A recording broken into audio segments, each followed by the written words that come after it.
for a half school year, which I'll never not regret. A lot of those stereotypical experiences I did have, but by the time I was in fifth grade and put into the faith school thing, there was little to no interaction with anybody outside of the cult at that point. I lived in the same house with about 10 other boys or so, 10 to 11 other boys. And we basically, if we were going to have an activity that required other people, we were going to do it with each other. So there was basketball, which I sucked at. There was yard football, which I stunk at really bad. There was Foursquare, which I got really good at. There were races. There were all kinds of things like that. We put together a scrappy little rocky workout in a collapsing garage, which was fun. But I also spent a lot of my time alone. So again, long story short, yeah, when I was very little, yes, I played with other kids, but never went to houses. And when I was later in life, from about age 9 on, never really even interacted with other youth my age outside of the cult. Was there physical abuse? Yep. There was to me, and I know that there was to other kids. There were probably other types of abuse that I cannot speak to specifically because I don't know. But yeah, I had the living crap beat out of me when I was 9. Just the one time? Just the one time. There was also a great deal of enthusiastic spanking up until I was, I think I probably hit about 14. That was the last time I got spanked, because after I was 14 or so, I was a little bigger. Not a big person, but I was a little bigger. I'd been working out and punching a bag, and I was strong, and I was meditating, and I would just intimidate anybody who tried to physically touch me. But yeah, for me, I got beat up and a lot of spankings from as early as I can remember till about 14. What about the adults? Was there any abuse to the adults, physical abuse? Physical abuse of the adults, I'm not aware of any of that, actually. There was a great deal of emotional and verbal abuse, I guess same thing, really, that I'd witnessed firsthand, actually, in Dallas. And so, for example, the way the cult at the time would fund a lot of its activities was by doing an activity they called funding, in which the adults who were able to do this would go to public areas like downtown Dallas, or at the time when security was different, would go to the Dallas airport, and they would stand there and solicit money for whatever cause they were supporting at the time. Often it was supporting animal rescue, which became their ultimate mission later, many years later. So when they would come back, in Dallas, I witnessed this. These poor adults would come back having worked 10 hours that day, soliciting money of strangers, which is obviously just exhausting beyond description, I'm sure.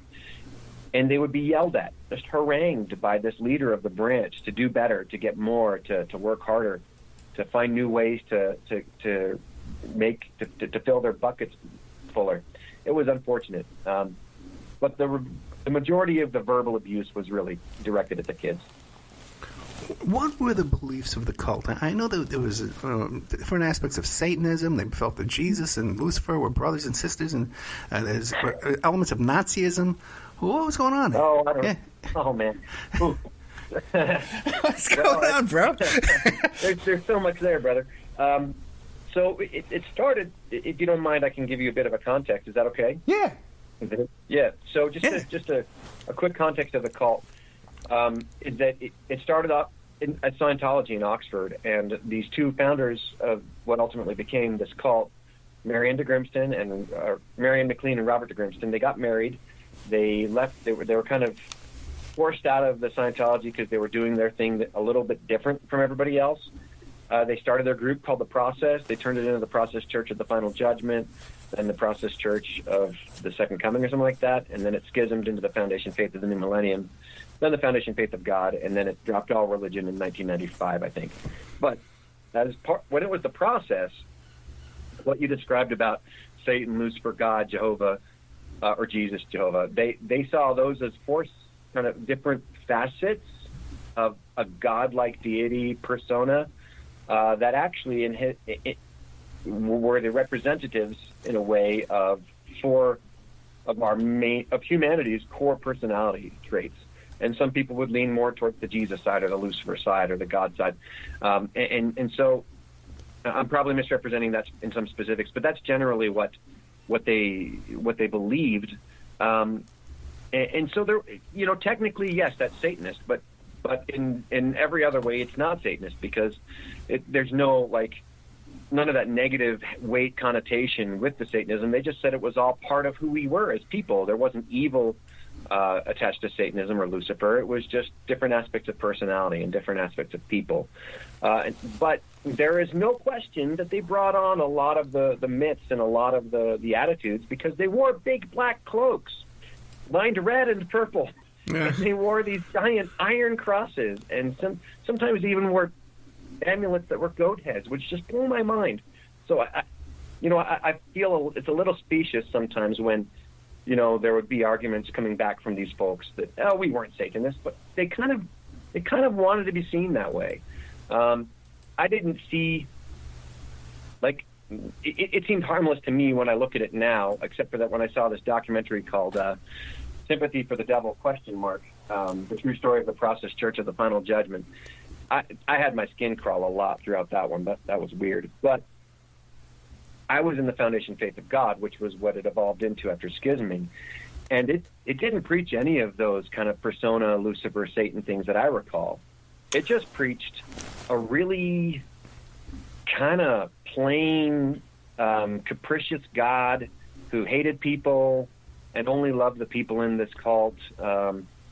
They preached what they taught about Jesus was nothing interesting. They didn't seem to care much for him, honestly. They preached from the Bible, but it was whoever was preaching, they could interpret it however they wanted. When I was 15, I asked one of the adults in Dallas, hey, what do we believe? And he said, well, it's kind of hard to put your finger on it. I said, so what are we then? And he said, well, we're a non-denominational Christian sect. And that is to say they got so very vanilla and so very afraid of offending any of their possible donors that they dropped anything interesting about them. So I wasn't raised with any kind of central doctrine.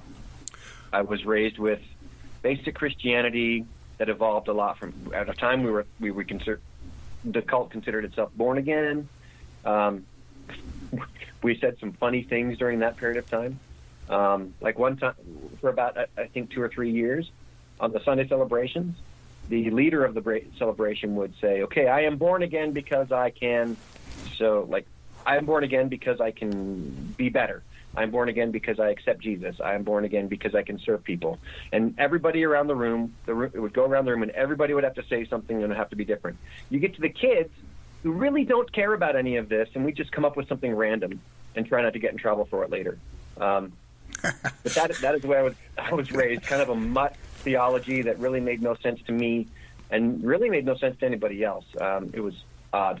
Can you clarify something for me? Because you said you would see them walking around with these goat's heads and stuff like that. But then you said that you didn't really witness any Satanism. Was this something you saw in the film, or this is something you saw in person?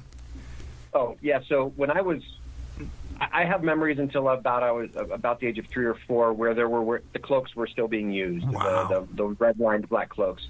Some of those heavy pendants.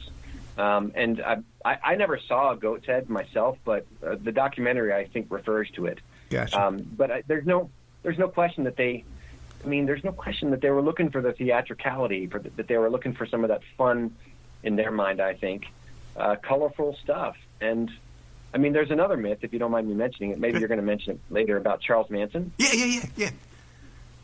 So they have done their best to debunk the myth that Charles Manson was associated with them, and for good reason, because he was never a member of the process.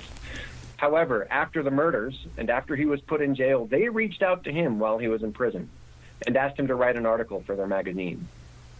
So, yeah, they can gripe all they want about the association there, but that's what they did. So they brought it on themselves. But he wasn't a member of the cult. Maury Terry gave me a scanned image of an INS report that talks about the visit with Charles Manson, okay, and also talks about how Sirhan used to go to drug and sex parties with the Process Church. Have you ever seen that? Oh, my God. I'll send it to you. No, that's fantastic. I'll send it to you, man. Oh, my gosh. I can't believe I grew up from nothing. That is insane. It's extremely rare. Very few people have seen it. Now, I'm staring at a picture right now that you got to explain to me. Because you mentioned again, too, I see a bunch of members of, they were doing a faith day. They got George Wallace, Governor George Wallace, Alabama, sitting at his desk at the governor. You know the picture I'm talking about? There's a bunch of process church. I don't know, but I know about that association. Okay, and they're standing around. They got pentagrams dangling from their necks. And let me see if I can get in close. Foundation Faith members appear at Alabama Governor George Wallace's office for an impromptu faith healing. What can you tell us? Sorry, I shouldn't laugh so much, but oh my gosh. Wow, yeah, he was associated with them, I think, before. Really? He was governor, maybe, but there's always an obsession, and this is very cult-like, too, of really most cults. There's an obsession with being legitimized by having people of note be a part of it. And so from the early days, this process church, then the foundation, was always seeking celebrity association so that they could be legitimate and be seen as a real thing. They're still doing that, but now it actually works, and they're not a cult. They're just an animal rescue. So they have a ton of celebrity supporters now. Good job, guys. Now, the animal rescue, my audience is very familiar with the name of the animal rescue, but if you don't want to mention it, you don't have to. Now, but you actually... I can mention it. Okay, yeah, the Best Friends for Animals. Now, you've actually... Yeah, Best Friends Animal Sanctuary. You worked on that, building construction for the cages and stuff like that for the animal containers? Yeah, so what I call it Best Friends version 1. We kids helped build a lot of the original kennels, a lot of the original runs. We actually contributed to a lot of the buildings that were there at the time. This was, from, I don't know, like 86 to 91. So about 5 years of it. And we did a lot of work there, but this was the last time I did any building there was in 91. It's so much different now. It's way upgraded. I don't think there's anything still there that I had a hand in building, except for some of the buildings, but like the people live in. Yeah, 5 years, man. 5 years every summer. Now, we know that they've got a huge funding. They've got a ton of money, this animal rescue. But I've heard people say that went up there and visited. They said they can't see where the money is going. Have you visited it recently? Can you describe it to us? Yeah, I can't speak to whether or not I can see where the money's going. I mean, I see a ton of amazing upgrades there, but I haven't been there on the property. It's got to be 3 or 4 years at this point. However, they put that money to good use. The facilities for those animals are amazing. It's really world class, and they've got some world class vets who work on that site, helping those animals, treating them, caring for them.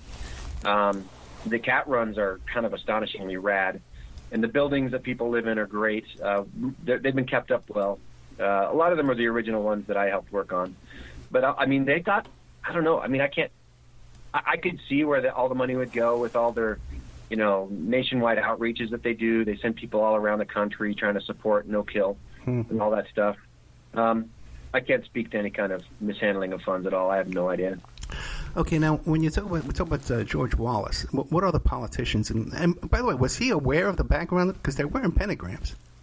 Yeah, I don't know. If they're wearing pentagrams in his presence, surely he knows. But again, I don't know about that, and I don't know a whole lot of the folks that they were trying to reach to. I know I did find out from a book called Love, Sex, Fear, Death, written by Tim Wiley, an original founder, that they had worked.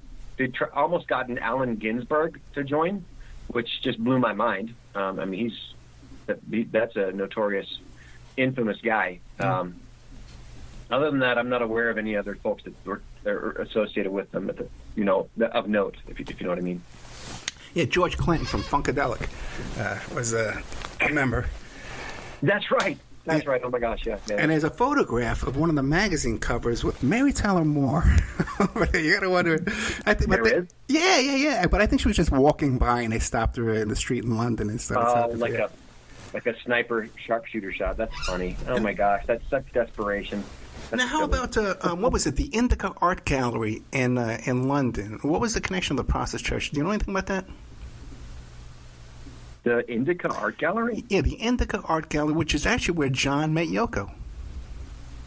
Yeah, I'm not familiar with that at all. How do you spell? I'll have to get that name down and write that down. I'll email it to you. When I get. Oh, thanks. That'd be great. No, sure. This is great stuff. This is so fascinating to still be learning things about the